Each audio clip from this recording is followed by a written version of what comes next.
A paz do Senhor seja com todos. Mais uma vez estamos aqui para fazer um resumo da nossa lição da Escola Sabatina e o título da nossa lição é Éfeso. Antes, quero lembrar que sempre, antes de fazer o estudo, devemos sempre orar ao Senhor, pedir sabedoria. Devemos também estudar sempre, juntando a nossa Bíblia com a nossa lição da Escola Sabatina, ali juntinho, né? Estar sempre junto, sublinhar ali nos versículos a parte importante que está dando resposta à nossa pergunta e depois parar e pensar qual é a aplicação que eu vejo nessa pergunta para a minha vida, nessa mensagem que eu estou estudando, ok? Então, o nosso título da nossa lição desta semana é Éfeso. Éfeso era uma cidade, um grande centro comercial, onde haviam muitas embarcações, ruas apinhadas de pessoas de todos os países. Como Corinto, era um campo promissor para o trabalho missionário. Então, é assim que nós começamos esta lição falando sobre Éfeso. Vamos para a primeira pergunta. O que Paulo perguntou aos homens que encontrou em seu retorno a Éfeso? Conte o que aconteceu depois com estes 12 homens. Então vamos ver, porque desta vez o capítulo que estamos analisando é o capítulo 19 do livro de Atos. Vamos ver agora o versículo 2 e 3. Diz assim: Perguntou-lhes: Recebestes porventura o Espírito Santo quando crestes? Ao que lhe responderam: Pelo contrário, nem mesmo ouvimos que existe o Espírito Santo. Então Paulo perguntou: Em que, pois, fostes batizados? Responderam: No batismo de João. Então essa aí já está respondendo a nossa pergunta. Qual foi a pergunta que fez o apóstolo Paulo? Ele disse: Vocês receberam o Espírito Santo? Eles disseram: A gente nem ouviu falar dele. Então em que vocês foram batizados? Nós fomos batizados no batismo de João. Agora a segunda parte da nossa pergunta diz: Conte o que aconteceu depois com estes 12 homens. E vamos ver agora, para responder o versículo 5 e o versículo 6, que diz assim: Eles, tendo ouvido isto, foram batizados em o nome do Senhor Jesus. E impondo-lhes Paulo as mãos, veio sobre eles o Espírito Santo, e tanto falavam em línguas como profetizavam. Então, conte o que aconteceu depois com estes 12 homens. Eles foram batizados em nome do Senhor Jesus. O apóstolo Paulo impôs a mão sobre eles receberam o Espírito Santo, tanto que eles falavam em outras línguas e profetizavam. Explicando aqui um pouco, né, de que essas línguas, lembram que no começo a gente falou que Éfeso era um lugar que estava apinhado de pessoas estrangeiras de muitos lugares, assim como no Pentecoste, né, Deus derramou o seu Espírito Santo e deu o dom de falar em outras línguas para que as pessoas compreendessem melhor a mensagem.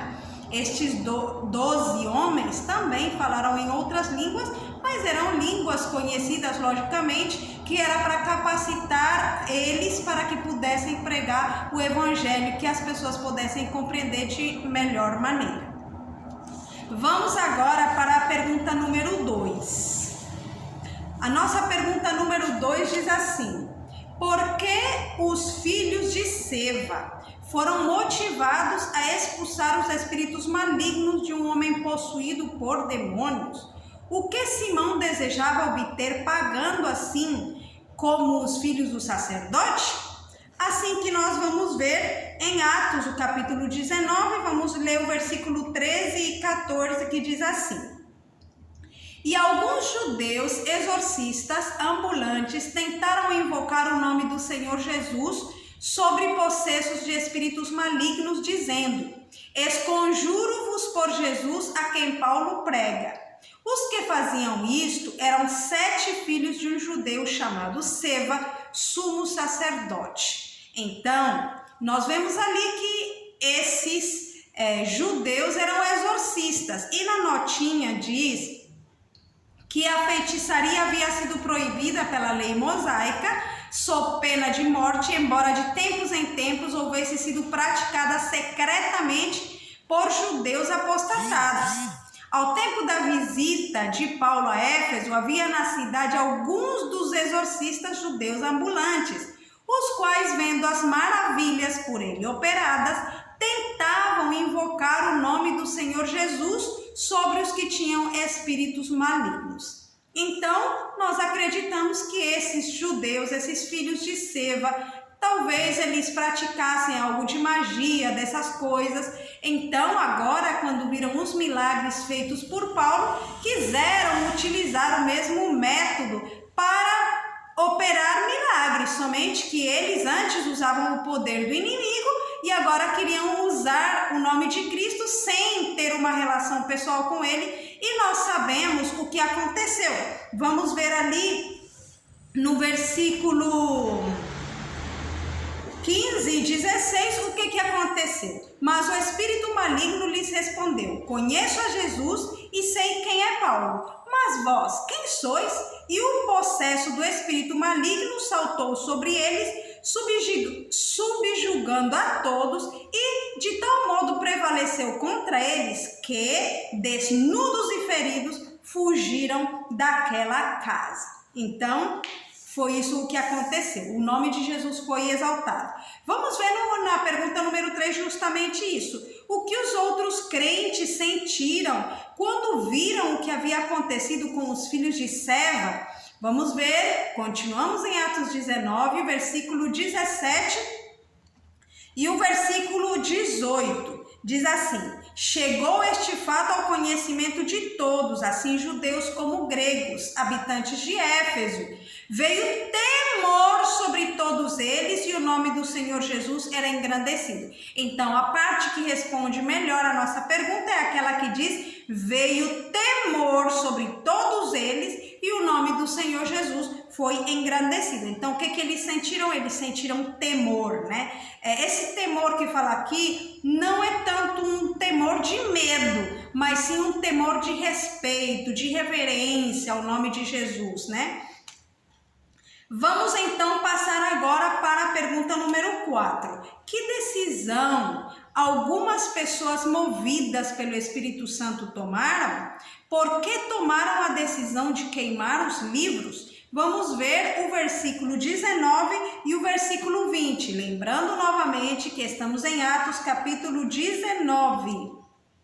Diz assim: também muitos dos que haviam praticado artes mágicas, reunindo os seus livros, os queimaram diante de todos. Calculados os seus preços, achou-se que montavam a 50.000 denários. Assim, a palavra do Senhor crescia e prevalecia poderosamente. Então, que decisão algumas pessoas movidas pelo Espírito Santo tomaram? Ali a partezinha que mais responde a nossa pergunta é aquela que diz: reunindo seus livros, os queimaram diante de todos. Que tipo de livros eram esses? Os livros de magia, né? Que eles antes praticavam magia. Nós sabemos que essa magia é utilizada pelo inimigo, não vem de Deus. Então eles pegaram, reuniram todos esses livros de magia que eles tinham antes e os queimaram. Essa foi a decisão que eles tomaram. Agora, diz aí a pergunta: por que tomaram a decisão de queimar os livros?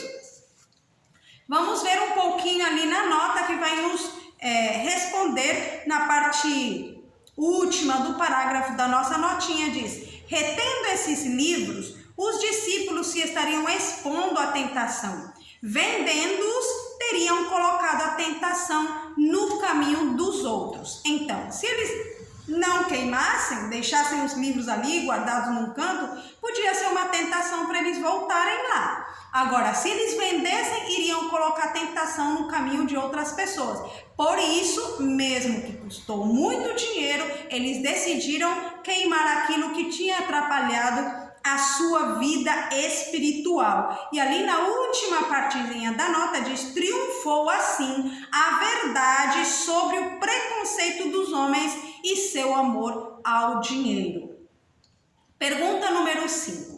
Que alvoroço causaram os adoradores de Diana, a deusa dos Efésios? Vamos ver qual é o alvoroço que eles fizeram. Bom, ali eu vou resumir praticamente. O versículo já está ali em Atos 19, do versículo 23 até o 27. Nós vemos ali que havia um certo ourives de prata, que o nome dele era Demétrio. Ele fazia nichos de Diana. Quem era Diana? Era a deusa principal dos Efésios. Então ele fazia tipo uns templos, umas imagens da deusa, né? E aí, quando ele ouviu pregar a Paulo que os deuses feitos de mãos de homens não são deuses, ele ficou com raiva e ele reuniu aos oficiais de obras semelhantes que faziam trabalho como ele e disse: vocês sabem que nós estamos vivendo desse ofício, agora vem esse homem aí ficar pregando que deuses não são deuses os que se fazem com as mãos, e além do mais, fica em perigo o nome da nossa deusa Diana, e pode ser que as pessoas já nem vão dar mais importância para ela e para o seu templo. Então, é por esta causa que esses homens então se alvoroçaram, ficaram com raiva do apóstolo Paulo. Só que a continuação deste alvoroço nós vamos encontrar na pergunta número 6, e para isso vamos continuar, diz: querendo encontrar Paulo para feri-lo e não encontrando seu paradeiro, quem fizeram de refém? Bom, ali nós vamos ver agora no versículo 28 e 29 de Atos 19, né? Diz: ouvindo isto, encheram-se de furor e clamavam: grande é Diana dos Efésios. Foi a cidade tomada de confusão e todos a uma remeteram para o teatro, arrebatando os macedônios Gaio e Aristarco, companheiros de Paulo. Eles não encontraram Paulo, que era o alvo da sua raiva, e então eles pegaram Gaio e Aristarco, que eram companheiros que tinham acompanhado Paulo, e os levaram lá para aquele lugar que eles tinham feito o alvoroço todo. A pergunta número 7 diz: como terminou o tumulto? Aí nós vamos ver então agora o versículo 35. Vamos ver Atos 19, 35, que é mais daí para diante que vemos a resposta diz: o escrivão da cidade, tendo apaziguado o povo, disse: senhores Efésios, quem porventura não sabe que a cidade de Éfeso é guardiã do templo da grande Diana e da imagem que caiu de Júpiter?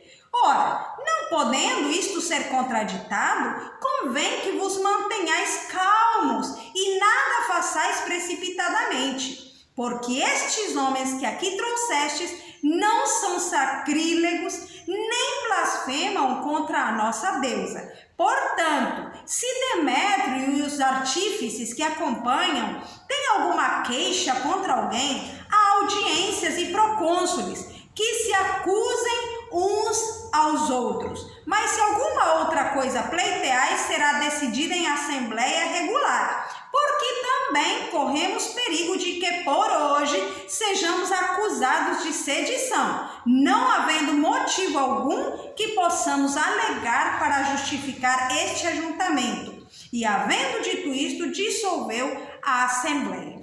Resumindo, a resposta a esta pergunta, como terminou o tumulto, terminou bem, graças a Deus, porque este escrivão, ele falou que não havia necessidade de fazer todo esse alvoroço. Podia ser feito de uma maneira com os procônsulos, se havia alguma coisa, né? Mas que estes homens não eram blasfemadores da deusa Diana, a quem eles estavam fazendo o escândalo, porque na verdade, quando eles se reuniram ali, inclusive se nós vemos a história, diz que eles ficaram gritando mais ou menos várias horas ali, dizendo: Diana é a deusa dos Efésios, grande é Diana dos Efésios, né? E o povo, mais que tudo, estava alvoroçado, era por isso. Mas este homem, usado por Deus, acalmou os ânimos dele e então dissolveu aquela assembleia. Graças a Deus, não houve grande coisa ruim assim para os filhos de Deus que estavam pregando ali. Agora, que lições nós aprendemos desta lição, né, de Éfeso, das coisas que nós temos visto? Eu vou dizer algumas e eu gostaria que, se alguém de vocês achou alguma outra lição, você possa escrever embaixo nos comentários para que outras pessoas também possam ver que outras lições nós achamos, porque todos temos uma mentalidade diferente. Eu encontrei algumas lições, vocês de repente encontraram outras lições para as suas vidas. As que eu encontrei aqui, primeiramente, é que nós devemos ser humildes, aceitar a nova luz da palavra e, se for necessário, ser rebatizados à luz do novo ensinamento. Nós vimos aqueles primeiros 12 homens a quem Paulo batizou em nome de Jesus, eles já tinham sido batizados no batismo de João, só que eles não sabiam sobre o Espírito Santo, eles não sabiam mais coisas. Aí Paulo explicou direitinho o caminho do Senhor e, com a luz desse novo conhecimento, eles foram rebatizados, né? E aí eles receberam o Espírito Santo e eles estiveram capacitados agora para fazer a obra do Senhor. Nós também devemos ser humildes. Queremos fazer a obra do Senhor, temos que ser humildes. Não somos sabedores de tudo. Então, se alguém tem algo mais para nos ensinar, devemos ser humildes, analisar logicamente com a palavra de Deus, se está de acordo com a palavra de Deus, e se vemos que é realmente aquilo que Deus está mostrando para nós, devemos aceitar e, se for necessário, né, em caso especialmente de grande luz que nós não conhecíamos, então pode acontecer o assunto do rebatismo, né? Outra lição: o poder de Deus não se compra com dinheiro, nem pode ser oferecido por ganho, não se mistura com feitiçaria, espiritismo, etc. Nessa parte aqui eu até me peço desculpa para vocês, porque a segunda parte da segunda pergunta eu não tinha respondido, que era o que Simão tinha oferecido para Paulo, né? Ele tinha oferecido dinheiro para que, quando ele impusesse a mão sobre outras pessoas, as outras pessoas também pudessem receber o Espírito Santo. E ali então o apóstolo Paulo disse para ele: pereças tu com o teu dinheiro, porque as coisas de Deus não se compram com dinheiro. Então nós vemos o poder de Deus, ele não se compra com dinheiro. Então nós devemos ter essa humildade, o amor e saber que as coisas de Deus valem muito mais do que o dinheiro. No entanto, Deus nos dá de graça, que é o mais importante, e que qualquer pessoa, por mais humilde que seja, ela pode receber esse dom maravilhoso do Espírito Santo.